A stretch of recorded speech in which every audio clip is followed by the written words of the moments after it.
ரவீந்திரன் துரைசாமி, இப்போ ஒரு பக்கம் திமுக கூட்டணி உறுதியா இருக்கு, தொகுதி பங்கீடு விஷயங்கள்ல இழுபறி நடக்குது அப்படின்னு சொல்றோம். ஆனா அதிமுக பாஜக கூட்டணியே இன்னும் இறுதி வடிவம் பெறாத நிலை இருக்கிறது.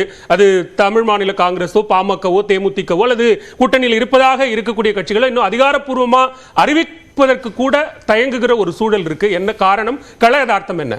கள யதார்த்தம் வெற்றி பெற்ற கூட்டணியில் வின் எல்லாருக்கும் பலன்னு ஒன்றா இருக்கிறாங்க, ஒன்றா பேசுகிறாங்க. எங்களுக்கு ஷேர் ஜாஸ்தி வேணும், இல்லை எங்களுக்கு ஷேர் ஜாஸ்தி வேணும்னு கேட்கும்போது அவங்க அதை யாருக்கு எவ்வளோ ஷேருங்கிறத பெனிஃபிட் இருக்கிறனால எல்லாருமே ஒரு ஒற்றை கருத்துக்கு வருவாங்க.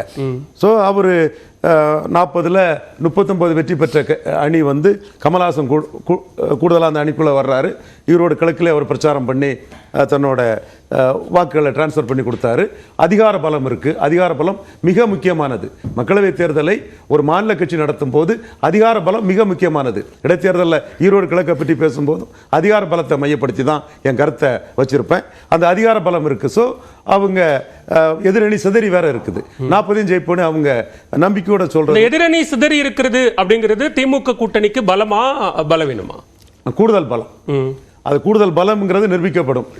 கழிஞ்ச தடவை 23% டிஃபரன்ஸ் தான் இரண்டாவது வந்த அணிக்கும் திமுக கழகத்துக்கு இருந்தது. சரி, எந்த அடிப்படையில் திரு எடப்பாடி பழனிசாமி இங்கே வருவாங்க அப்படின்னு சொல்றாரு? 30% வித்தியாசம் இந்த தடவை கண்டிப்பா வரும். 25க்கு மேல வரும். 23 இருந்தது, 25க்கு மேல வரும். பட் ஓட்டிங் வந்து பழைய ஓட்டிங்கை திமுக எடுத்துருவாங்களாங்கிறதுல I have my own doubt. But அந்த ரெண்டாவது வர்றவங்களுக்கும் திமுகவுக்குள்ள வித்தியாசம் 25% மேல இருக்கும். அதனால அந்த வின்னபிலிட்டி வந்து 39 இடத்துல 40 வரும்னு அவங்க எதிர்பார்க்கல. தப்பு இல்லை. இது வந்து தோத்து போன அணி. சபீர் சொல்றாரு பாஜக விழுந்துட்டுன்னு. 2004 ஜெயலலிதா அம்மையார் கூட 0 தான். 2009 யாரோ முயற்சி பண்ணி அந்த அம்மா கலத்தி விட்டுட்டாங்க. 1.5% தான். 2014 மோடி வந்தாரு, 5.5% ஓட்டும், ஒரு சீட்டும் ஜெயித்து. 2019 இபிஎஸ் ஓபிஎஸ் ரெட்டையில 2 பேர் அவங்களோட கூட்டணி 3.25% ஓட்டும், 0 சீட்டும். அப்போ இந்த கடந்த 4 மக்களவை தேர்தலில் உருப்படியா இருந்தது கன்னியாகுமரி ஒரு சீட்டும் 5.5% ஓட்டும் மோடி தலைமையில் 2014 கிடைச்சது தான். இப்போ அவங்க அந்த ஸ்ட்ராட்டஜியை நோக்கி தான் போறாங்க. இதுல அதிமுக அழைக்கிறாங்க, இவர் பினான்ஸ் மினிஸ்டர் அழைக்கிறாரு, அமித்ஷா அழைக்கிறான்னு சொன்னா யாரோட டேர்ம்ஸுக்கு அழைக்கிறாங்க? பாஜக டேர்ம்ஸுக்கு வாங்கன்னு தான் அழைக்கிறாங்க. அதிமுக டேர்ம்ஸுக்கு போகல. ஏன்னா எடப்பாடிக்கு சீட் கன்வெர்ட் பண்ணி கெப்பாசிட்டி இல்லைன்னு இபிஎஸ் பிளஸ் ஓபிஎஸ் 2 பேருக்குமே இல்லைன்னு 2019 பார்த்துட்டாங்க அவங்க. சோ அடுத்த எங்க கிட்ட ஒரு கிளாரிட்டி வந்திருக்கு. நாங்க சுயமா சிந்தித்து முடிவெடுக்கக்கூடிய நிலைமைக்கு வந்திருக்கிறோம். மாநில உரிமை அல்லது மாநில தமிழ்நாடு நலன் சார்ந்து சிந்திக்கக்கூடிய அளவில் இருக்கிறோம். பிரதமர் வேட்பாளரை முன்னிறுத்திய அளவுக்குலாம் போக வேண்டிய தேவை இல்லைன்னு ஒரு ஸ்டேட்மெண்ட் எடப்பாடி பழனிசாமி சொல்றாரு. நான் சொன்னதான் காரணம். இதே எடப்பாடி பழனிசாமி 6 பேரோட போய் டெல்லியில போய் கூட்டணி பேசினாரு. அதுல வந்து அவர் நான் டஃப் பார்கெய்னர், இஷ்டம் போல சீட்டை கொடுத்துட மாட்டாரு, எடுபடிலாம் நான் என்னைக்கும் சொன்னது கிடையாது. இன்னைக்கும் அதுல நான் ஸ்டிக் ஆன் பண்ணி சொல்றேன், ஹார்ட் பார்கெனர் தான். என்ன சொன்னாரு? 330 சீட்டு என்டிஏ வரும், மோடி 3வது முறையும் பிரதமராக வருவான்னு சொன்னாரு. ஆஃபர் பண்ணது 5 சீட்டு. 5 சீட்டு ஆஃபர் பண்ணி இதுக்கு ஒத்துக்கிடுவாங்கன்னு நினைச்சாரு. அண்ணாமலை கட்சி வளர்ந்துருக்கு, உள்ளாட்சியிலே நான் வளர்த்துருக்கிறேன், அதனால ரெட்டை இலக்கத்தில் வேணும்னு கேட்டாரு. அந்த கட்சிக்குள்ளே எல்முருகன் போன்றவங்க 9 சீட்டு தந்தா போதுன்னு சொன்னக்கூடிய நிலைமை இருந்தது. இன்னொன்னு, எல்முருகன் ராஜ்யசபா ஆனதுனால நீலகிரியில் கண்டஸ்ட் பண்ண மாட்டாருன்னு இல்லை. அவரு கண்டஸ்ட் பண்றதே கட்சிக்கு உள்ள வாக்கு வங்கியை உயர்த்ததுக்கு கண்டஸ்ட் பண்ணுங்கன்னு சொல்றதுக்கும் ஒரு வாய்ப்பு உண்டு. ஒரு அட்டவணை பிரிவு சமூகத்தை சேர்ந்த ஒரு சகோதரருக்கு கொடுத்த பதவி. இங்க நீங்க தோத்து போனாலும் உங்களுக்கு அஷூர் பண்றோம் நாங்க ராஜ்யசபானி, மோடி அந்த அஷூரன்ஸை கொடுத்திருக்கானது அதை பார்க்கணும். அதுக்காக நின்னா உடனே நின்னா வெற்றி பெற்றுவார்னு சொல்ல வரல. அவர் நிற்கிறது வாக்கு வங்கியை அந்த சமூக தளத்தில் உயர்த்ததுக்கு பயன்படுத்தும். அந்த சமூக தளத்துக்கிட்ட ஒரு கேரண்டி கொடுக்கறது தான் ராஜ்யசபா கொடுத்திருக்கிறாங்க. ஸோ இன்னைக்குள்ள நிலைமை, தோத்து போன அணியில முதல் இடத்துல இருந்த கட்சியும் 3வது இடத்துல 5 சீட்டு வாங்கின கட்சியும் 2வது இடத்துல உள்ள கட்சி யாருக்குங்கிறதுக்காக கடும் மோதல் மோதிட்டு இருக்காங்க. 8-10 நாளா அந்த மோதல் தான் போயிட்டு இருக்குது. இதுவே ஒரு முதலிட கட்சியை ஒரு 3வது 5 சீட்டு போன கட்சி பிரைமினிஸ்டர் கேண்டிடேட்டுங்கிற இதை வச்சு ஈக்குவல் இல்ல, ஈக்குவல்ங்கிற பொசிஷன் பண்றதே அந்த கட்சிக்கு பிளஸ் தான் நினைக்கிறேன். சரி, எந்த அடிப்படையில் எடப்பாடி பழனிசாமி காத்துக்கிட்டு இருக்கிறாரு? திமுக கூட்டணியிலிருந்து பிளவு ஏற்பட்டு கட்சிகள் உடைந்து வரும் அப்படின்னு எந்த நம்பிக்கையோட காத்துட்டு இருக்காரு? எடப்பாடி பழனிசாமி மெகா கூட்டணி அமைப்பானாரு, பிரைமினிஸ்டர் கேண்டிடேட் வேணும்னு டெல்லிக்கு போனாரு. பட் 5 சீட்டு தான் கொடுப்போன்னு ஸ்ட்ரிக்டா நின்னாரு. அதே நான் மறுக்க வரல. இப்போ வந்து அவரு கற்பனையா சொல்லிட்டு இருக்காரே தவிர அவருக்கு நல்லாவே தெரியும் திமுக கூட்டணி ஸ்டாலின் கொடுக்கிறது எம்பி போஸ்ட்னு தெரியும் அவருக்கு. இவர் கொடுக்கிறது எம்பி போஸ்ட் இல்ல, தோத்து போனது எல்லாருக்கும் தெரியும். அதனால யாரும் இந்த இடத்துக்கு வரமாட்டாங்கிறது அவருக்கு நல்லா புரியும். அதனாலதான் அவர் வந்து காங்கிரஸ் தலைவர் செல்வ பெருந்தகை அவர் போட்டதுமே அவர் உடனே அடுத்த நாள் சொல்றாரு தேசிய கட்சியோட கூட்டணி இல்லைன்னு சொன்னாரு. அதுவரை காங்கிரஸ் வருங்கிற நம்பிக்கையை தான் அவரை சார்ந்தவங்க வந்து பேசிட்டு இருந்தாங்க. செல்வ பெருந்தகை முழுக்க திமுக ஆதரவு நிலைப்பாட்டில் உள்ளவர். அதையும் தாண்டி இன்னும் சொல்ல போனோம்னா என் நண்பர் செல்வ பெருந்தகை சசிகலா அம்மையார் ஆதரவாளர் தான். ஒரு முன்னாள் தலைவர் கே.எஸ். அழகிரியே நம்ம அவர் அதிமுக ஆதரவு மனப்போக்கோட இருந்தவர் அப்படிங்கிற மாதிரி மீன் இல்ல அவரு அதை விட 2 சீட்டு குறைச்சு கொடுத்தாலும் நாங்க ஏத்துக்கணும்னு தான் அவர் அழகிரி அண்ணன் சொன்னாரு. எடப்பாடி தோத்து போனாரு, தோல்வியில அவரு வர்றாரு, அவர் வேற ஒண்ணும் பிரின்சிபலா அவர் வரலன்னு தான் அழகிரின்னு சொன்னாரு. அதே தான் செல்வ பெருந்தையும் சொல்றாரு, நாங்க லாயல் அலை அதனால எங்களுக்கு சீட்டை கொடுங்கிறாரு. திருமாவளவே நாங்க ஒன்றும் இந்த அலையன்ஸ் விட்டு போறதுக்கு இல்ல, எங்களை பிரிக்க சதிங்கிறாரு. வைகோ அவரோட சொன்ன துறை வைகோ முதன்மை செயலாளர் மதிமுக எங்களுக்கு சீட்டே தரலனாலும் நாங்க திமுக கூட்டணியில் இருப்போம் தான் சொல்றாரு. பாலகிருஷ்ணன் அந்த இவர் சிபிஎம் பாலகிருஷ்ணன் அவர் வந்து நாங்களும் அதிகம் கேட்க விரும்புறோம்னு சொல்லி தங்களுக்காக பேசாம திமுகவும் அதிகம் பேச விரும்புதுங்கிறத சொல்ல வரனா ஸ்டேட்டஸ் கோவ முடிங்கன்னு சொல்றாங்க அவங்க. சரி, அதுதான் அவங்க நிலைமை. வெற்றி பெற்ற அணிங்கிறனால வெற்றி தொடர்றது வரை அந்த அணி தொடருங்கிறத நான் சொல்றேன், என்னோட கருத்தா சொல்றேன். சரி, ஓகே. இங்க வந்து தோல்வி அடைந்த அணியில 2 பேர் பிரிஞ்ச பிறகு எடப்பாடி தமிழக அளவில் தன் பலத்தை நிரூபிக்காத வரை பழைய எடப்பாடி 2019 ரேஞ்சுக்கு கூட யாரும் அவரை மதிச்சு கூட்டணி போக மாட்டாங்க. கூட்டணி கட்சிகள் ரொம்ப ஹெவியா கேட்பாங்க. குறிப்பா பாமக இல்லைன்னா 2வது இடம் வட தமிழகத்தில் வர முடியாதுங்கிறதுல கேபி முனுசாமினாலும் சரி சிபி சண்முகம்னாலும் சரி பாமக தேவைங்கிறத வெளிப்படையாவே அவங்க இண்டிகேட் பண்ணிட்டாங்க.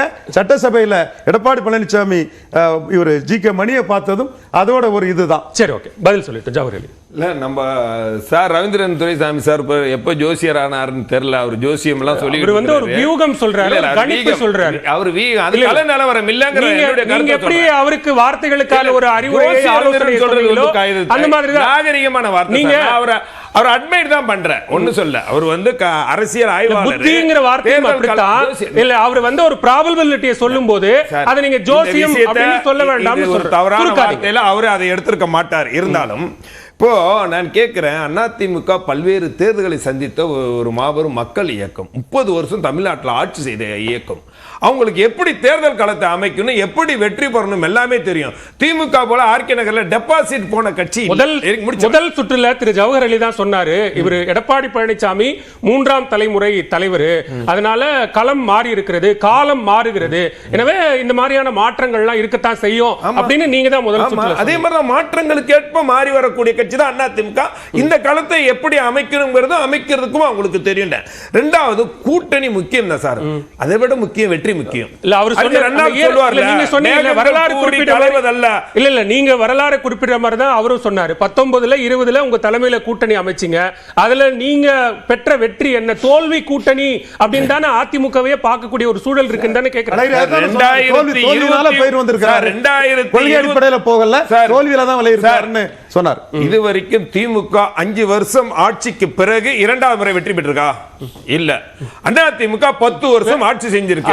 67 சொல்றேன் சார், நீங்க பழைய கதை என்ன சார், நீங்க அதிமுகவுக்குனா நீங்க வரலாறுக்கு போறீங்க, திமுகவுக்குனா நீங்க வரலாறுக்கு போக மாட்டீங்க. 10 வருஷம் மக்களுக்கு பொதுவாவே ஆன்டி இன்கம்பன்சி வரும், எந்த எவ்வளவு சாதனைகள் செஞ்சாலும். அது இல்லாம அன்றைக்கு தேர்தல் சமயத்துல 2021ல 19 எடுத்துக்கிட்டீங்கன்னா பாரதிய ஜனதா கட்சி கூட்டணி எங்களுக்கு மிகப்பெரிய பலவீனம் என்பதை யாரும் மறுக்க முடியாது. 2021ல் பாரதிய ஜனதா கட்சியோட கூட்டணி இருந்தாலும் அன்றைக்கு வந்து திமுக சொன்ன பொய்யான வாக்குறுதி. இப்படி இப்ப என்ன சொல்றாங்க, நீட்டை ரத்து செய்ய ஒரு கையெழுத்துன்னு சொல்லிட்டு இப்ப பஞ்சு மிட்டாய் ரத்து செஞ்சிருக்காங்களா? அந்த மறுபடியும் தேர்தல் பரப்புரைக்கான பஞ்சு மிட்டாய் சொல்றீங்களே தவிர, தேர்தல் பரப்புரைக்கான வியூகத்தை தான் சொல்றீங்களே தவிர களம் என்னவா இருக்கு? களம் தானே சொல்றேன். எங்களை பொறுத்த வரைக்கும் கூட்டணி ஒரு பக்கம், களத்தை மக்கள் கிட்ட எப்படி கொண்டு போகணும், எப்படி வெற்றி பெறணும், அந்த களத்தை வெற்றி பெறணும். 40 தொகுதியில வெற்றி பெறும் அவர் சொன்னார்னா அவருடைய நம்பிக்கையா இருக்கட்டும், அந்த நம்பிக்கை.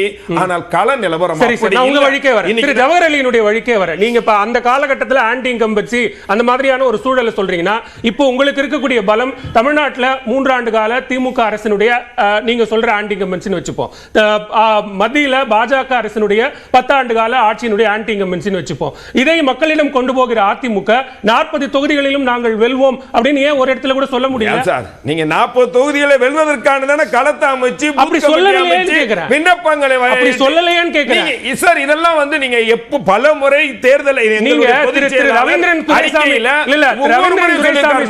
தொகுதியிலும் வெல்வதுதான் நம்முடைய இலக்கு. நீங்க அப்படின்னு சொல்லி திரு ரவீந்திரன் துரைசாமி சொன்னது ஜோசியம் அப்படின்னு அந்த ப்ராபபிலிட்டியை சொல்றீங்கன்னா, திரு எடப்பாடி பழனிசாமி சட்டமன்ற தேர்தலில் நான் சொல்லி முடிச்சிடறேன், 75 தொகுதிகளில் வெற்றி பெற்றோம் அப்படின்னா சற்றேற குறைய 7 மக்களவை தொகுதிகள் எங்களோடதுங்கிறார். அப்ப அதுவும் ஜோசியமா? இல்ல நிச்சயம். அவர் எதுக்காக அவர் ஜோசியம்னா, திமுக கூட்டணியில் சேர்ந்தா அது எம்பி சீட்டு, அண்ணா திமுக கூட்டணியில் சேர்ந்தா அது 0 சீட்டுன்னு சொல்றாருல. அதுதான் சொல்ற ஜோசியம். இதை நீங்க எடுத்துக்கிறீங்க. அப்போ அவருக்கு என்ன உரிமை இருக்கோ, திமுக சேர்ந்தா எம்பி சீட்டுன்னு அடிச்சு சொல்லக்கூடிய அது ஜோசியம் சொல்றேன். அதுல தவறு ஒண்ணு இல்ல. அதே போல நாங்க 40 தொகுதியில வெற்றி பெறுவோம் தான் சொல்றேன் சார். நீங்க 2021 இடைப்பட்ட வாக்கு சதவீதம் எவ்வளவு சார்? வாக்கு சதவீதம் ஒரு 3.5% சார் வாக்கு சதவீதம். நீங்க 3% வாக்கு சதவீதத்தில் 10 வருஷத்துக்கு அப்புறம் நான் மீண்டும் சொல்றேன், அவர்கள் கொடுத்த அந்த பொய்யான வாக்குறுதிகள் தான் அந்த தேர்தலை வெற்றி பெற வைத்தது. அது மட்டுமல்ல, கடந்த 2006 அவர்கள் வெற்றி பெற்றாலும் அவர்கள் பொய்யான வாக்குறுதிகள் தான். அதே தவிர மக்கள் இன்றைக்கு களத்தை பார்க்கிறாங்க, பல்வேறு பிரச்சனைகளை பார்க்கிறாங்க, வாழ்வாதாரம் இல்லாம கஷ்டப்படக்கூடிய சூழ்நிலையை பார்க்கிறாங்க. அறிவிக்கட்டும், கூட்டணி குறித்து பேசலாம் அப்படிங்கிறீங்க. நீங்க தேர்தல் பரப்புரைக்கான திட்டத்தை, அதற்கான வியூகங்களை திரு ஜவஹர் அலி சொல்லிட்டே இருக்கிறார். நம்ம கூட்டணி குறித்து எல்லா களத்தை அமைக்கிறோங்க. அம்மா அங்க போனாங்க, இங்க போனாங்க, அங்க போனாங்கன்னு சொன்னாங்க. தேர்தல் கூட்டணிக்காக அம்மா போனதாக எனக்கு நினைவு இல்லை. அது இருந்தா சொல்லட்டும். ஆனால் ஒரு கட்சி தலைவருக்கு கண்ணியம் மரியாதையும் கொடுக்கிறதுக்காண்டி போயிருக்கலாம். ஆனால் நீங்க அப்படி இல்ல, பெரியண்ணன் மனஸ்தாபனத்தோ பெரியண்ணன் மாதிரியே நீங்க நடந்துக்கிறீங்க. உங்களுக்கு வரக்கூடிய கட்சிகளுக்கு அவர் கேட்டார்ல, KS அழகிரி, எங்க சென்னை என்ன திமுகவுக்கு மட்டும்தான் சொந்தமான உடனே எப்படி எங்களுக்கு உரிமை பிரச்சனை. அது எங்களுக்கு பதில் சொல்லிட்டு நேரம் குறைவார். திமுக அண்ணா திமுக அக்டினை பொருட்கள், dead leader cannot lead a party. Stalin தலைமையிலான திமுக வந்த பிறகு உதயசூரியன் வந்து ரெட்டையிலேயே பெரும்பாலும் எல்லா தேர்தல்களையும் தோக்கடிச்சிருக்கு. ரெட்டை தலைமையா விக்ரவாண்டி நாங்குநேரி அதிகாரத்தை பயன்படுத்தி அவங்க நடத்தின ஒரு தேர்தல் தவிர 95% தேர்தல்களில் தோக்கடிச்சிருக்கு. அந்த பின்பலத்தில் எடப்பாடி பழனிசாமியால ரெட்டையிலையை வச்சு ஜெயிக்க முடியாதுங்கிற நம்பிக்கையின் அடிப்படையில் நான் சொன்னேன். கடந்த காலத்தின் வரலாற்றின் அடிப்படையில் சொன்னேனே தவிர ஜோசியம் சொல்லவில்லை. இல்ல, நீங்க அவரு இப்போ ரவீந்திரன் துரைசாமி சார் முன்னாடி தேர்தல் ஆய்வு கரெக்டா பண்ணாரு. இப்போ எதுக்கெடுத்தாலும் எங்களுடைய பொதுச்செயலாளர் எடப்பாடியாரை எதிர்த்து கருத்து சொல்லணும் மனநிலை இருக்கனால அதனால அவர் அப்படி சொல்றாரு. சாதகமா சொன்னா சர்டிபிகேட் கொடுக்குறீங்க, கொஞ்சம் பாதகமா சொன்னா உடனே ஜோசி சொல்றாரு. சில காலமாகவே அவர் அப்படிதான் பேசுறாரு.